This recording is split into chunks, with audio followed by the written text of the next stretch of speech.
Hello two family, કેમ છો બધા? મજામાં? હું પણ મજામાં છું. હર હર મહાદેવ બધાને. અને જો આપણે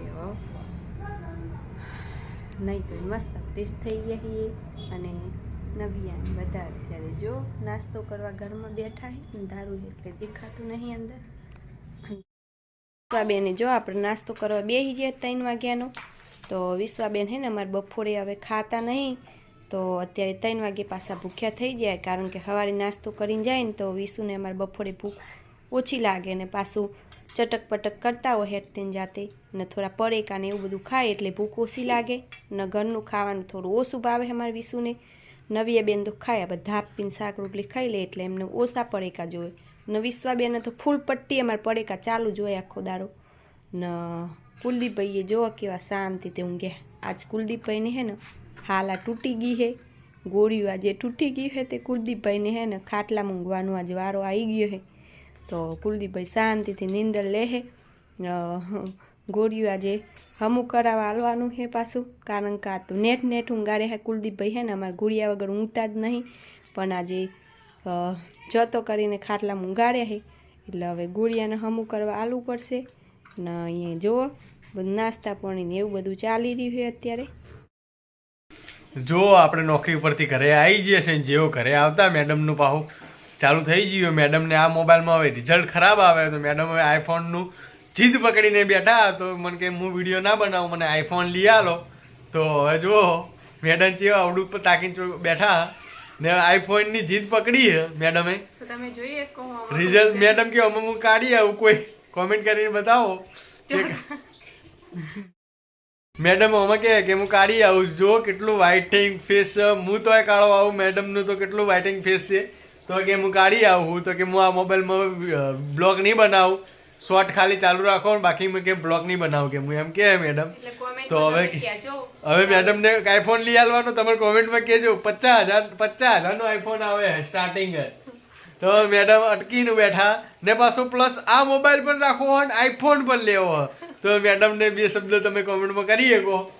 ના લેવાય હવે આઈફોન લઈ લેવાય, રિઝલ્ટ બરોબર આવે તો વિડિયો થોડા સારા હેડે. લા પણ આ મોબાઈલમાં શું રિઝલ્ટ ખરાબ છે, તો આ વેચી મારો તો આઈફોન લાવી દઈએ. ના એ રાખવાનો ના, પણ આઈફોન લા પણ ના એવું હોય. આઈફોન માં શું થાય, ખાલી રિઝલ્ટ આવો, બાકી વાપરવામાં મજા નહીં આવે. હવે મેડમ ને હજુ કોઈ 1 રૂપિયો ચાલુ નહીં તો મેડમ ને બે મોબાઈલ રાખવા. આઈરો મોબાઈલ રાખો અને 50,000 નો પાહો આઈફોન લાવો. એટલે મેડમ ને શિખર બુદ્ધિ ચો જઈ મને ખબર જ પડતી નહીં. હાલ આ વખતમાં તો તમને બધાને ખબર જ છે, ફુલેવરમાં નુકસાન, પછી રાયડામાં હવે થોડું નુકસાન જેવું લાગે જ છે. હવે નેકડે કઢાય તાને ખબર પડે, બાકી રાયડામાં નુકસાન છે કે નકરી જીવા તમારા મકા બહુ જ પડી હે મોલાની. તો ફુલેવર તો આપણો હાવ જીવ ને હવે રાયડામાં નુકસાન આવે. પણ મેડમને આવા ખર્ચા કા નોકરીમાં ઠેકાણું નહીં આપણે ને, આપણું ઘર હજુ પતરાવાળું હ ને મેડમને હજી 1 રૂપિયો ચાલુ નહીં થયો તો આવા ખર્ચા કરવા. તમે એક વાર કોમેન્ટમાં સમજાવો મેડમને.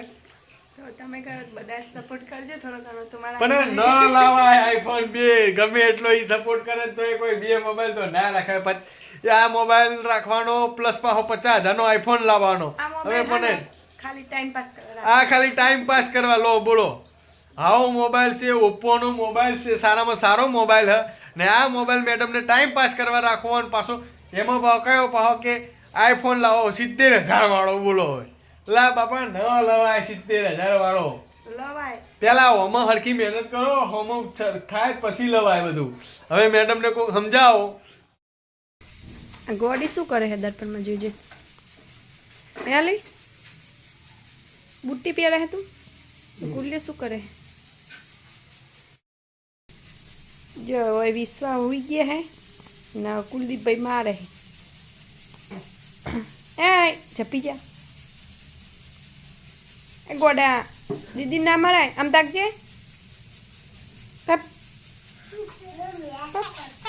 દોતલા પેલા ફેસિલિટી વાળા મેડમ શું કરી મેસ નાખી લિપસ્ટિક કરે હે દર્પણમાં આખો દાડેમાં હે નવી ચાલુ જ હોય જો.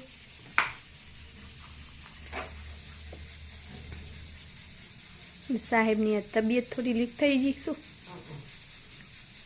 કોઈ દિવસ સારી હોય તો મને 50,000 ના બૈરી મોબાઈલ માંગે પછી વિકેટ થઈ જાય ને. સાહેબની આજે તબિયત 2 દિવસ આઈફોનનું નામ અમરી સાહેબની તબિયત બગડી લાગે. આમ તો ઓકે જ હતી પણ નામ અમરી ને આઈફોનનું એટલે તબિયત બગડી ગઈ. કુલિયાને પૂછજો આઈફોન લાવો હે. કુલિયો હોવા કેમ તો લાવો હે. વિસુ શું થયું? વિસુ તમે સૂતા હો હે વિસુ? જો પાછો આજે બધાના વારા પૂરા થઈ ગયા અને વિસુબેનનો વારો આવી ગયો છે તાવનો. તો ઋતુ બદલાની છે તો વિશ્વાબેનને જો તાવ આવી ગયો છે. જો કેવા પડ્યા છે વિસુ. વિસુને આ તાવ આવી ગયો અમારે. જો ચક્કર ને એવું બધું આવે છે. દવાખાને જવું હે તો શું થાય છે? એક દુખાય હે. દવા લેવા જઈએ. જવું હે? ગોળી ગળી હે રાહત નહીં થયો તને? હવારે દુખાતું હતું તને કીધું તું. તો તું તો એમ કહેતી હતી મને અહીંયા જ દુખાય ખાલી. પછી ગોળી ગઈ તો કશું નહીં થતું. વિસુબેન અમારે બરાબરનો તાવ આવી ગયો અત્યારે અને ઓખું મેં કાંઈ નીંદર આવે છે વિસુને નહીં. તો જો ખાવાનું ને બધું ચાલુ છે અત્યારે. તો વિશ્વાબેનને અમારે હવે દવાખાને લઈને જવા પડશે કારણ કે તબિયત બરાબરની બગડી ગઈ છે. એટલે અત્યારે છે ને મારે દવાખાને લઈને જવું પડશે. તો ફટાફટ આપણે દવાખાને જઈએ અને બ્લોગ આટલા સુધી પૂરો કરીએ કારણ કે વાટ જોવાય નહીં.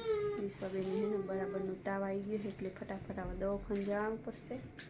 તો બ્લોગ આટલા સુધી પૂરો કરીએ મિત્રો. આપણે તમને બ્લોગ કેવો લાગ્યો તો કમેન્ટમાં જરૂર કહેજો અને લાઈક કરજો, શેર કરજો અને નવા હોય તો સબસ્ક્રાઈબ કરી દેજો અમારી ચેનલમાં. તો બધાને બાય બાય.